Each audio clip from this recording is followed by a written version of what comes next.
السلام عليكم ورحمة الله وبركاته. بسم الله نحمده ونستعينه ونؤمن به ونتوكل عليه ونعوذ بالله من شرور أنفسنا ومن سيئات أعمالنا. من يهد الله فلا مضل له ومن يضلله فلا هادي له ونشهد أن لا إله إلا الله وأن محمدا رسول الله صلى الله عليه وسلم. ബഹുമാനികളെ, വളരെ പ്രധാനപ്പെട്ട ഒരു വിഷയം ആണ് നിങ്ങളുമായി ഞാനിവിടെ സംസാരിക്കാൻ അല്ലെങ്കിൽ സംവദിക്കാൻ ആഗ്രഹിക്കുന്നത്. അതായത് ഇന്ന് വളരെയേറെ ആളുകൾക്ക് പ്രയാസം സൃഷ്ടിക്കുന്നതും അതൊക്കെ അങ്ങനെ വേണോ എന്ന് പലർക്കും അഭിപ്രായമുള്ളതുമായ ഒരു കാര്യം തന്നെയാണ്. എന്താണെന്ന് ചോദിച്ചാൽ, നമ്മളെ ഇബാദത്തുകൾ, നമ്മളെ പ്രത്യേകിച്ച് നമ്മളുടെ ദിക്ർ, ഔറാദുകൾ, മൗലൂദുകൾ, അങ്ങനെ തുടങ്ങി മജ്‌ലിസ് നൂറാവട്ടെ അല്ലെങ്കിൽ മറ്റു സദസ്സുകളാവട്ടെ, അതൊക്കെ പള്ളിയിലൊക്കെ നടത്തുമ്പോൾ പ്രത്യേകിച്ച് എന്തെങ്കിലും നടക്കുന്ന ഒരു പരിപാടിയെ സംബന്ധിച്ചല്ല ഞാനിവിടെ പറയുന്നത്. മിനിമം ആഴ്ചയിൽ, മന്ത്ലിയിലൊക്കെ നടക്കുന്ന, പള്ളികളിലൊക്കെ നടക്കുന്ന പരിപാടികളൊക്കെ ലൗഡ് സ്പീക്കറിലൂടെ എല്ലാവരെയും ഉച്ചത്തിൽ കേൾപ്പിക്കേണ്ടതുണ്ടോ? അങ്ങനെ ഒരു ആവശ്യമുണ്ടോ? എന്താണ് നബി സല്ലല്ലാഹു അലൈഹി വസല്ലമ തങ്ങൾ അത് സംബന്ധമായി പറഞ്ഞൊരു സംഭവം, ഖൈബർ യുദ്ധത്തിൽ നടന്ന ഒരു വിഷയം ആണ് ഇവിടെ പ്രതിപാദിക്കാൻ പോകുന്നത്. അതിൽ നിന്ന് തന്നെ നമുക്ക് ഏറെ പാഠം ഉൾക്കൊള്ളുവാനാണ് നബി സല്ലല്ലാഹു അലൈഹി വസല്ലമ തങ്ങളുടെ വാക്ക്, പ്രവൃത്തി, മൗനാനുവാദം, ഇതാണല്ലോ സുന്നത്ത് എന്ന് പറയുന്നത്, നബിയെ പിന്തുടരുക എന്ന് പറയുന്നത്. അതുകൊണ്ട് ഞാൻ ആ വിഷയത്തിലേക്ക് വരാം.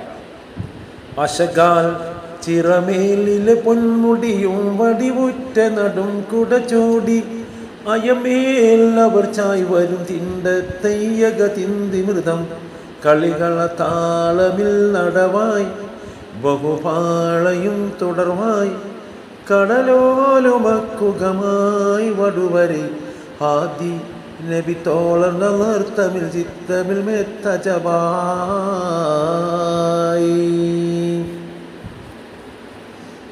ഇത് ഖൈബർ രണാങ്കണത്തെ സംബന്ധിച്ച് അഹ്മദ് കുട്ടിമുല്ല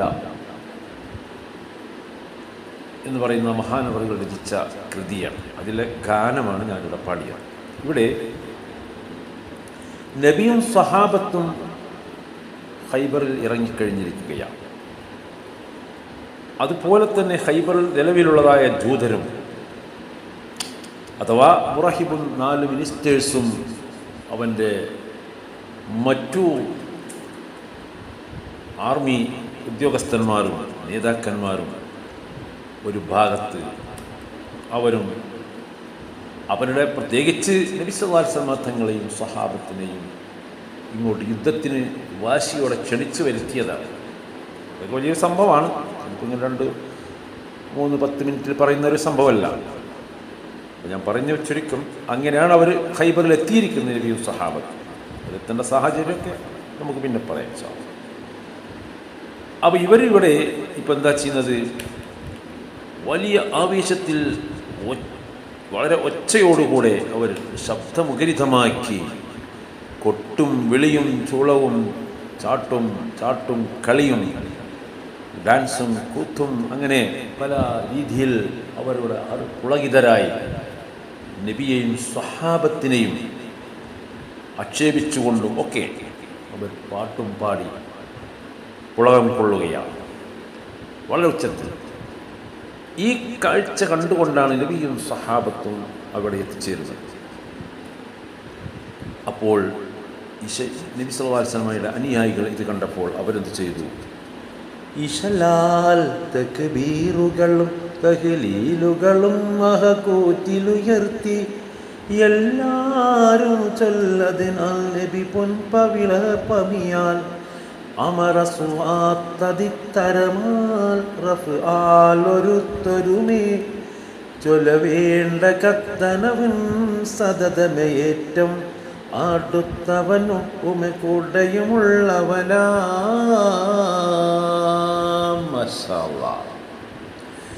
നബി സല്ലല്ലാഹു അലൈഹി വസല്ലമ തങ്ങളുടെ അനുയായികൾ ഇവരുടെ ഈ പെരുമ്പറ കൊട്ടൽ സഹിക്കവയ്യാതെ അതുങ്ങളായപ്പോൾ അല്ലാഹു അക്ബർ, സുബ്ഹാനല്ലാഹ്,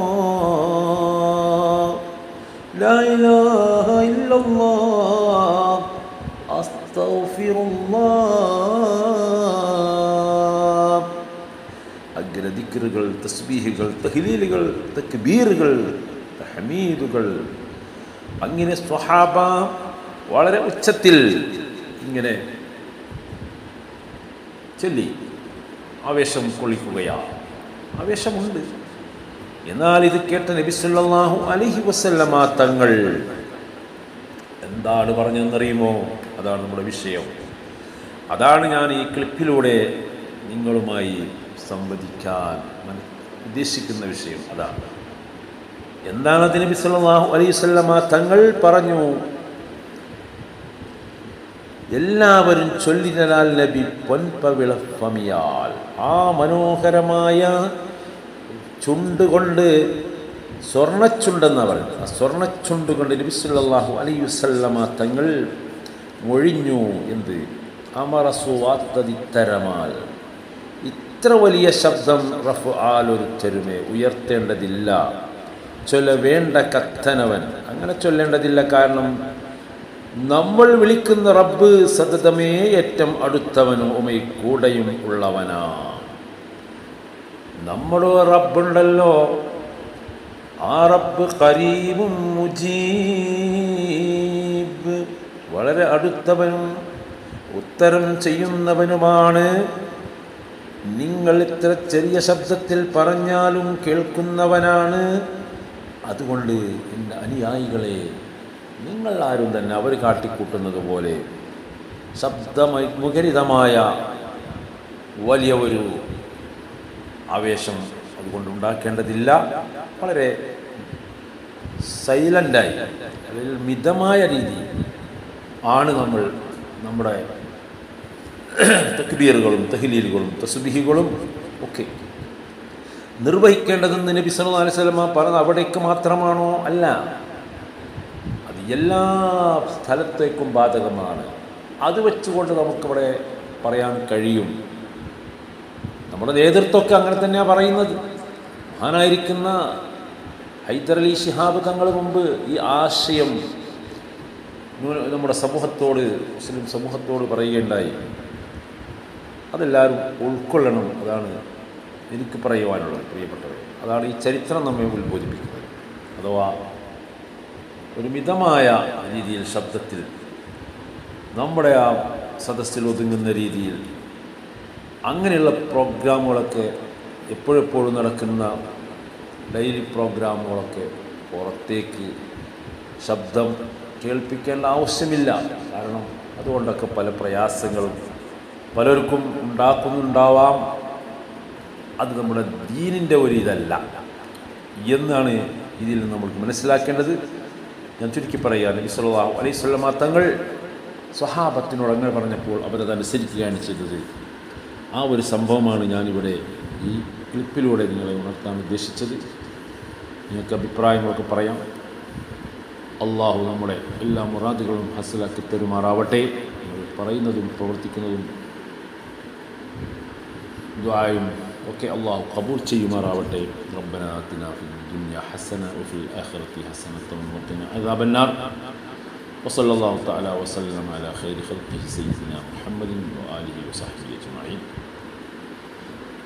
സല്ലല്ലാഹു അലാ മുഹമ്മദ് സല്ലല്ലാഹു അലൈഹി വസല്ലം. അല്ലാഹുമ്മ സ്വല്ലി അലാ മുഹമ്മദ് യാ റബ്ബി സ്വല്ലി അലൈഹി വസല്ലം. അസ്സലാമു അലൈക്കും വറഹ്മത്തുള്ളാഹി വബറകാതുഹു.